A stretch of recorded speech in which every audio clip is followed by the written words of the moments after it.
Welcome to Shri academy online teaching classes 2020-21। सुप्रभात। मैं नीलम त्रिपाठी आज एक नए अध्याय के साथ प्रस्तुत हूँ। वह अध्याय है सुनेली का कुआं। बच्चों, आज हम पढ़ेंगे पाठ 7 सुनेली का कुआं। सुनेली का कुआं राजस्थान की एक सत्य घटना पर आधारित एक कहानी है। राजस्थान के रेगिस्तानी क्षेत्र में पानी की बहुत कमी है। इसी समस्या से संघर्ष करती हुई सुनेली नाम की स्त्री ने अपनी सूझबूझ व कठोर परिश्रम से रेगिस्तान में भी मीठे पानी के स्रोत खोज डाले। यदि दृढ़ निश्चय हो तो सफलता अवश्य प्राप्त होती है। यह कहानी हमें यह सीख देती है। सुनेली के दृढ़ निश्चय के कारण गांव में पानी की समस्या हमेशा के लिए हल हो गई। तो आइए इस पाठ के सार को भी समझते हैं। एक गांव था नरसी की दाढ़ी, जो राजस्थान और गुजरात की सीमा पर बसा हुआ था। सुनेली इसी गांव की बिनड़ी थी। वह प्रतिदिन दूर दूर से पानी लेने जाती थी, क्योंकि गांव में पानी की बहुत कमी थी। वहां के लोग अपने पुरखों की दाढ़ी को छोड़कर जाना भी नहीं चाहते थे। एक दिन सुनेली पानी का घड़ा लेकर दाढ़ी की ओर जा ही रही थी कि उसे खेजड़े की जड़ में गीली मिट्टी दिखाई दी। उसके मन में विचार आया कि गीली मिट्टी है तो पानी भी होगा। उसने शीघ्र ही अपने बेटे को बुलाया और बोली, चलो फावड़ा लेकर मेरे साथ आओ, हम लोग कुआं खोदेंगे। सुनेली की बात सुनकर दोनों बेटे भी हंसने लगे।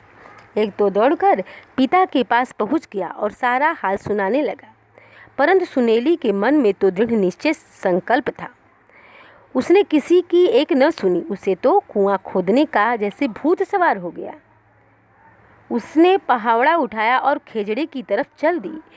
काफी समय से वह नहीं आई वापस, तो ठाकुर ने बेटे को भेजा और जाकर माँ का पता लगाने को कहा।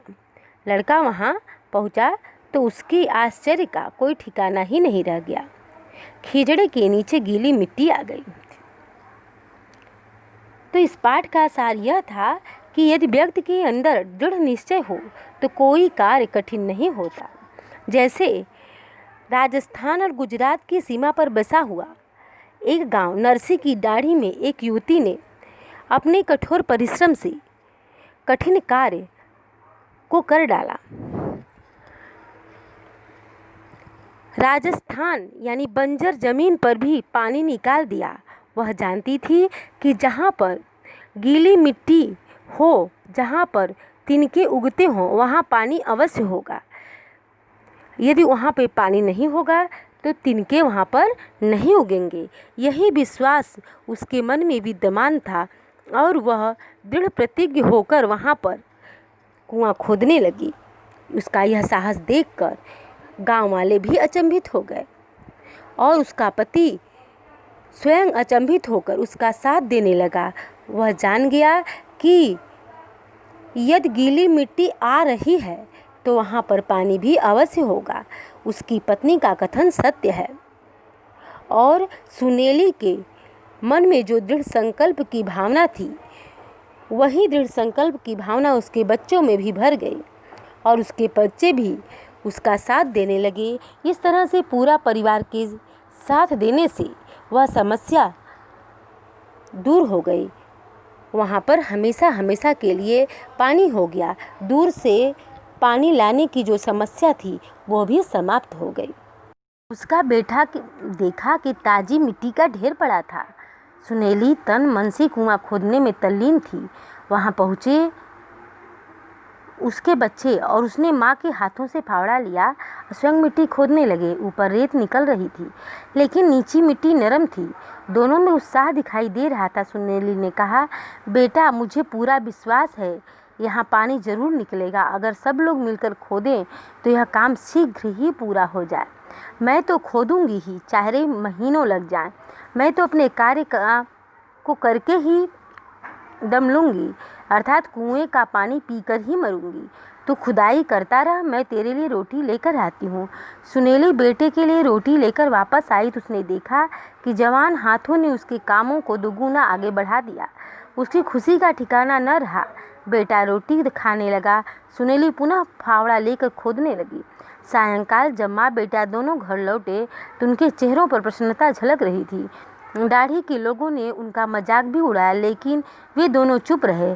प्रातः छोटा लड़का उठा तो उसने देखा कि माँ बिस्तर पर नहीं थी। कुछ सोचकर उसने बड़े भाई को जगाया और बोला, दादा, माँ शायद ठीक ही कहती है, खेजड़े की जड़ में पानी है, तभी तो हमेशा हरा भरा रहता है। आओ उठो, हमें माँ का हाथ बटाना चाहिए।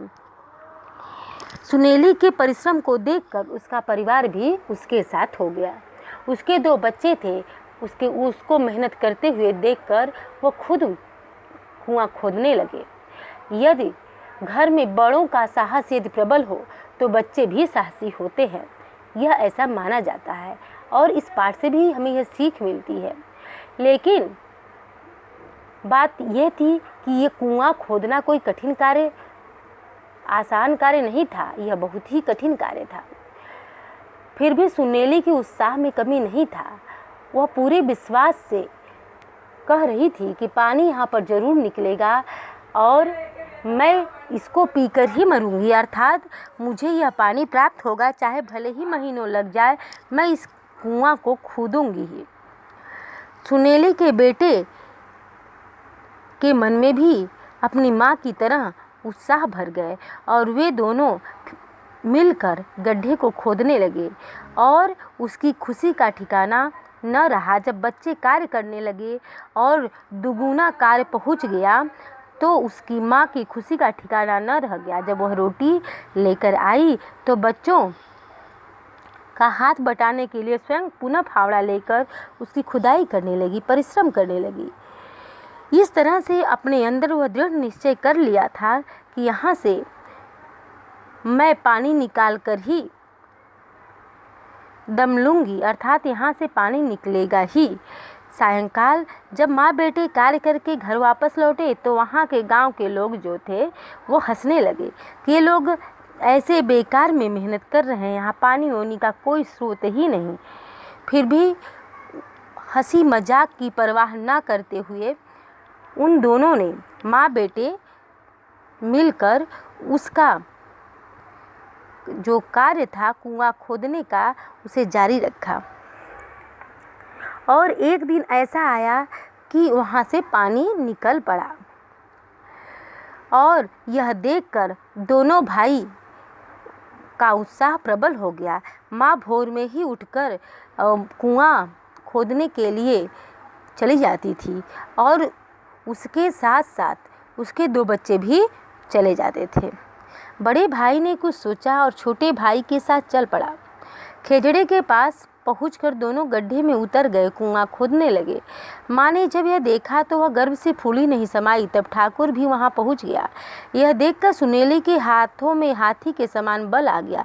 वह खुशी से बोली, अरे जिसके 2 जवान बेटे हों और जिसका पति भी ऐसा पौरुष दिखाए, उसे किसी बात की चिंता नहीं है। सुनेली अपने पति और बच्चों के साहस को देखकर बहुत ही गौरवान्वित हुई और बोली कि जिसके 2 बच्चे हों, इतना साहसी पति हो, उसे किसी भी चीज़ की कमी कभी नहीं हो सकती, अर्थात यह जो मैं निश्चय ली हूँ वह कार्य मैं करके ही रहूँगी। पूरा परिवार दोपहर तक कुआं खोदता रहा, परंतु ईश्वर भी शायद परीक्षा लेना चाहते थे। शाम को जोर की आंधी आई और गड्ढा रेत से भर गया। लड़के उदास हो गए, दाढ़ी वाले भी मजाक उड़ाने लगे, लेकिन सुनेली इस बात का उस पर कोई प्रभाव नहीं पड़ा। वह बोली, ईश्वर ने खोपड़ी में बुद्धि दी है और हाथ में ताकत। दिन में आराम करना चाहिए और रात में कुआं खोदना चाहिए। तुम लोग कुआं खोदने का काम करो और मैं मिट्टी उठाकर दूर फेंकती रहूँगी। उनका कार्य आगे बढ़ता देखकर लोग भी वहाँ पहुँच गए। गड्ढा गहरा हो जाने के बाद उस पर गरारी लगा दी गई। नीचे से खोदी गई मिट्टी तुरंत ऊपर खींच ली जाती। बच्चे उसे उठाकर दूर फेंकाते। इस तरह से लोगों के हंसी मजाक उड़ाने का भी सुनेली ने कोई परवाह नहीं किया। पूरा परिवार कुआं खोदता रहा, लेकिन भगवान भी बड़ा ही कारसाज है। वह अब उनकी परीक्षा लेने लगा और ऐसी आंधी आई कि पूरा गड्ढा ही रेत से भर गया। लेकिन फिर भी सुनेली नामक जो युवती थी कभी हिम्मत नहीं हारी। उसने अपने बच्चों और पति को समझाया कि ईश्वर ने खोपड़ी में बुद्धि दी है और हाथ में ताकत भी दी है, तो हम सभी इससे हम सबको हार नहीं माननी चाहिए और हम सभी मिलजुल कर कार्य करेंगे तो यह कार्य अवश्य पूरा होगा। एक दिन ऐसा आया कि उस कुएं में से पानी आ गया, गीली मिट्टी आई। सर्वप्रथम उस कुएं में गीली मिट्टी आई, लोगों की प्रसन्नता का ठिकाना न रहा। सारे गांव में बतासे बांटे गए। कुएं में मीठा पानी निकला। पहले एक स्रोत फूटा, फिर दूसरा, फिर तीसरा, और देखते ही देखते कुएं में 10 हाथ पानी ऊपर चढ़ आया। सुनेली खुशी से पागल हो उठी। उसकी इच्छा हो रही थी कि वह पानी में कूद कूद कर मछली की तरह तैरे। चारों ओर सुनेली की जय जयकार होने लगी। सुनेली की आंखें भर आई। वह बोली, एक आदमी की क्या ताकत, यह तो सबकी ताकत का फल है। अगर सब लोग साथ न दे तो भला मैं अकेले क्या कर सकती थी। सुनेली ने बोला कि पानी भले ही आ गया, लेकिन यह किसी अकेले व्यक्ति का काम नहीं। मैं खुद अकेले इस काम को नहीं कर सकती थी। यहाँ पर सभी लोगों ने मिलकर काम किया, इसलिए यह पानी यहाँ पर निकल गया और यह कार्य सफल हो सका। जब मन में लगन हो और मिलजुल कर लोग कार्य करें तो कोई भी कार्य कठिन नहीं होता। जैसे सुनेली का परिवार कार्य करने में लगा और वह कार्य पूरा हुआ। किंतु यदि सुनेली का परिवार उसका साथ न भी देता तो सुनेली ऐसी दृढ़ प्रतिज्ञ युवती थी कि वह अपना कार्य करके ही छोड़ती, भले ही महीनों लग जाते। किंतु उसका परिवार बड़ा नेक दिल इंसान था, इसलिए उसके पति बच्चे ने मिलकर उसका साहस बढ़ाया और वह कार्य पूरा किया। और उसके साहस को देखकर, उसके परिवार के साहस को देखकर गांव वाले भी उसकी सहायता करने लगे, जिसकी वजह से कम ही समय में वह कुआं खुदा गया और उसमें पानी आ गया। उसकी इस वीरता को देखकर बूढ़ा ठाकुर बोला, बिंदड़ी सा, यह आपकी ही हिम्मत है। 80 बरस तो मैंने इस दाढ़ी में काट दिए, अब तक किसी की बुद्धि काम नहीं की यहाँ पानी भी निकल सकता है। बाद में वहाँ कुआं पक्का बनवा दिया गया। कहा जाता है कुएं में अथाह पानी है, लोग उसे सुनेली का कुआं कहते हैं। कहा जाता है यहाँ पर कि उसके दृढ़ निश्चय से जब वहाँ पानी निकला तो उस कुएं को सुनेली के कुआं नाम दिया गया और वह कुआं पक्का बना दिया गया बाद में। वहाँ का एक ठाकुर, वृद्ध ठाकुर, उसकी बड़ाई करते हुए, उसकी वीरता का बखान करते हुए बोला कि 80 बरस मैंने अपनी ज़िंदगी काट ली, लेकिन किसी के दिमाग में वह बुद्धि नहीं आई जो सुनेली के मन में आई। यह बहुत ही बुद्धिमान युवती है जिसने अपने दृढ़ निश्चय से गांव को पानी के संकट से निजात दिलाया। ऐसे हमारे समाज में यदि लोग हों तो समाज का विकास होने से कोई रोक नहीं सकता। तो आशा है बच्चों आप सभी लोग इस पाठ के सार को भी समझ गए होंगे। धन्यवाद।